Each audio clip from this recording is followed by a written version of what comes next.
अब हम मैं जरा आप लोगों को बताता हूँ कि मैंने क्या सीखा है। पहली आयत में क्या लिखा है? पस ए पाक भाइयों, तो तुम जो आसमानी बुलावे में शरीक हो। यहाँ पर पाक भाइयों के बारे कहा गया है। इसका मतलब ये है कि ऐसे लोग जो खुदा के लिए अलग किए गए, मुकद्दस किए गए हैं, और उस उनका एक खुदा ने उनकी जिंदगी में एक मकसद रखा है। ये उन लोगों के साथ है। वो कहता है तुम जो बुलावे में शरीक हो, यानी मेरे साथ शामिल हो। ये मुकद्दसीन के बारे में है जो खुदा के साथ अलग किए गए हैं, और वो समझते हैं कि हमारी बुलाहट क्या है।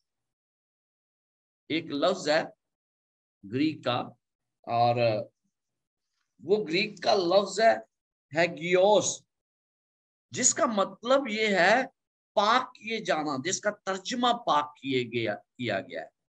इसके अलावा इसका मकदस ये है, इसका एक और भी मतलब है सेंटिफाइड, यानी मुकद्दस किए गए, पाक किए गए।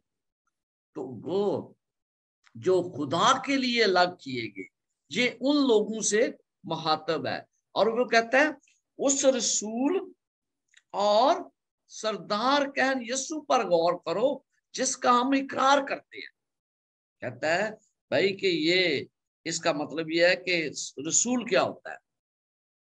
जो खुदा की तरफ से पैगाम लेकर आता है, ठीक है ना? जो खुदा को हम पर जाहिर करता है, खुदा की फितरत को जाहिर करता है, उसके पैगाम को हम पर आश्कारा करता है।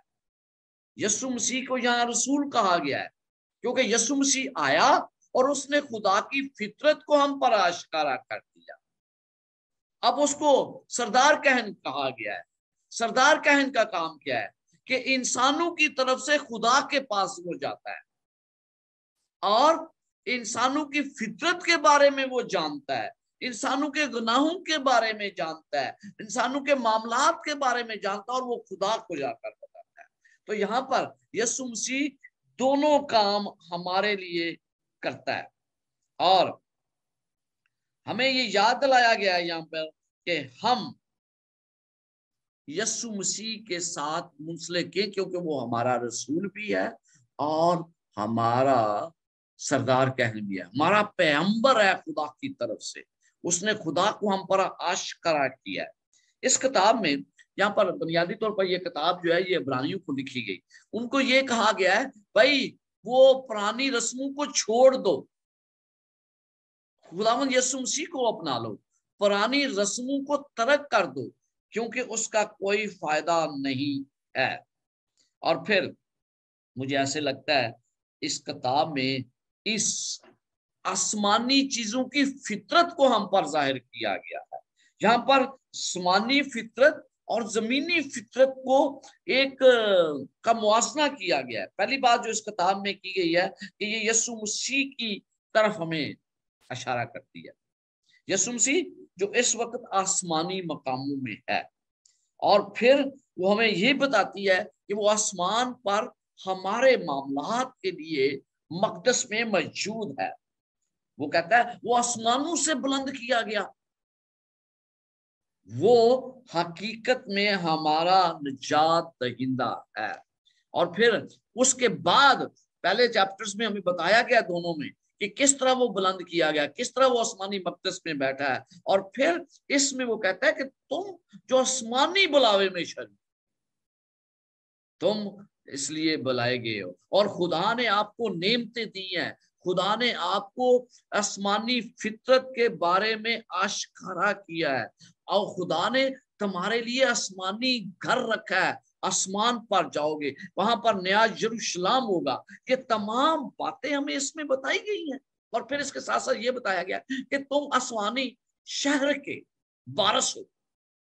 आज हमें इससे पता चलता है। लेकिन एक बात से हमें वार्न भी किया गया है अब्रानियों के खत में, और वो ये है कि हम वो जो अजमीनी नेचर है ना, उसी को ना थामे रहे, जमीनी चीजों को ना थामे रहे, बल्कि हमें आसमानी फितरत को अपनाना है जो खुदावंद यीशु मसीह ने बड़ी अच्छी तरह आश्कर की है, और हमें उनको अपनाना है।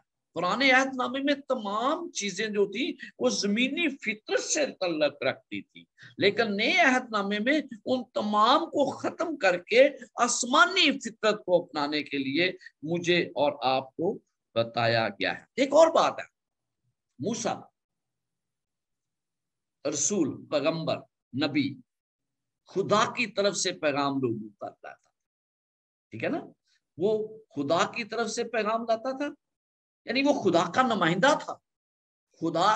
लेकिन हारून जो है वो क्या करता था, वो लोगों का पैगाम खुदा के पास लाता, लेकर जाता था बतौर सरदार कहन। तो इसलिए खुदावंद यीशु मसीह हमारा पैगंबर और फिर हमारा सरदार कहन। हम उसकी आसमानी फितरत को समझते हैं क्योंकि उसने अजमीनी फितरत को अपना लिया और वो हमारी फिक्र करता है, हमारे केस खुदावंद के सामने पेश करता है। फिर हमें एक और चीज याद रखनी है कि मूसा में क्या था, मूसा के बारे में यहाँ पर लिखा है में, मूसा के बारे क्या है कि उसको जमीनी फितरत थी उसमें, है, ताकि खुदा के घर की तमीर कर सके। बट वो, लेकिन यीशु मसीह आसमानी फितरत रखता है, इसलिए वो बेहतर बनाने वाला घर को तमीर कर सकता है क्योंकि उसमें आसमानी फितरत और जमीनी फितरत बाहम यकजा थी।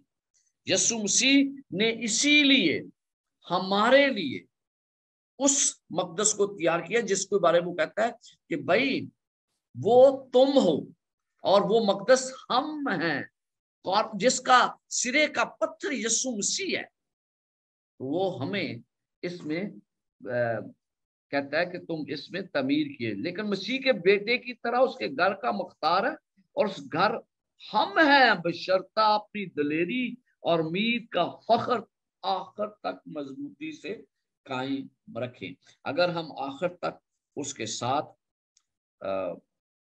रहते हैं तो फिर हम खुदा के साथ वफादार रहेंगे। इन पुराने अहदनामे खुदा का घर जो है वो इसराइल का घराना था, और हमें इसमें पता चलता है, बाइबल में लिखा हुआ है तमाम कुछ कि ये घर था। और फिर उसको किससे तशबीह दी जाती थी, मकदस और हैकल के साथ। लेकिन आज हम क्या है, हम खुदा का घर हैं, और वो है खुदा की कलीसिया, खुदा के लोग उसका घर है, और उनको खुदावंद यीशु मसीह खुद तमीर करता है, और उसके ईमानदार लोग उसका घर कहलाते हैं। एक बात जो भी सिबा कर रही थी, जिस तरह के रूल कुद्दस फरमाता है, अगर तुम उसकी आवाज सुनो, उसकी आवाज की तरफ मुझे मतवज्जो होने की जरूरत है। और फिर वो आराम के बारे में बात करता है। आराम क्या है कि वो ये मेरे आराम में दाखिल ना होने पाएंगे, उसका आराम क्या है। और वो हम देखते हैं 4 बाब और उसकी 9 आयत, इब्रानियों 4 बाब और उसकी 9वीं आयत में क्या लिखा है। 4 बाब और उसकी 9वीं आयत, यहाँ पर लिखा है, बस खुदा की उम्मत के लिए सैबत का आराम बाकी है। तो इसका मतलब ये है कि वो सैबत के आराम की बात कर रहा है। यहाँ 2 बातें बताई गई हैं, और वो ये है कि उसके आराम में दाखिल यानी सैबत, और वो हमें पाक करता है। और उस यहाँ पर हिस्ट्री भी बताई गई है कि किस तरह वो लोग जो हैं वो खुदा के साथ वफादार नहीं थे। 10वीं आयत है, इसलिए मैं उस पुष्ट से नाराज हुआ और कहा कि इनके दिल हमेशा गुमराह रहते हैं और उन्होंने मेरी राहों को नहीं पहुंचाया। खुदा जो है ना मुख्तलिफ तरीकों से हमारे साथ काम करता है। एक अमल होता है और एक होता है असूल। अमल क्या है? अमल वो है जो कुछ हम सर अंजाम देते हैं। असूल वो है जिनके तहत हम अमल करते हैं। तो यहाँ पर जो चीजें बताई गई है ना, इसराइलियों को खुदा ने असूल बताए थे और वो क्या करते थे, उसके मुताबिक अमल करते थे। लेकिन इसराइली जो थे वो सिर्फ खुदा के अमल को देखते थे, उसके असूलों से वाकफियत नहीं रखते थे, उसके असूलों को अपनाते नहीं थे। खुदा के अमल को उन्होंने देखा, लेकिन हमें उसके अमल को देखने की जरूरत है।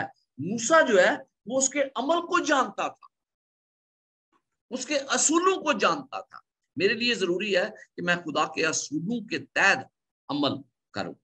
तो आज का मेरे लिए ये लेसन है कि मुझे खुदा ने बुलाया है, और जब खुदा ने मुझे बुलाया है तो मुझे उसके लिए काम करना है, क्योंकि खुदा ने मुझे दूसरे लोगों से अलग किया है। जब हम उसका काम करते हैं, अलग होते हैं, तो फिर हमें उस जिम्मेदारी को समझना है कि खुदा ने हमें मुकद्दस किया है। वो हमारा रसूल, वो हमारा सरदार कहना है, जो हमारी शिफायत करता है। हमारे लिए खुदा की तरफ से पैगाम लाया और खुदा की फितरत को हम पर जाहिर किया, और मुझे उसी फितरत को अपनाना है। खुदावंद आपके साथ और आपको बरकत दे। सिबा, can you lead us in prayer, please?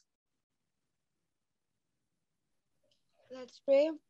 Thank you, dear Heavenly Father, for this wonderful day that you've given us, for the wonderful message that you've given us. Help us so that whatever we have learned, that we may apply it in our lives. And those who are listening us through live videos, Father, bless them and guide them so that they might join one day as well. In the name of Jesus Christ, we pray. Amen.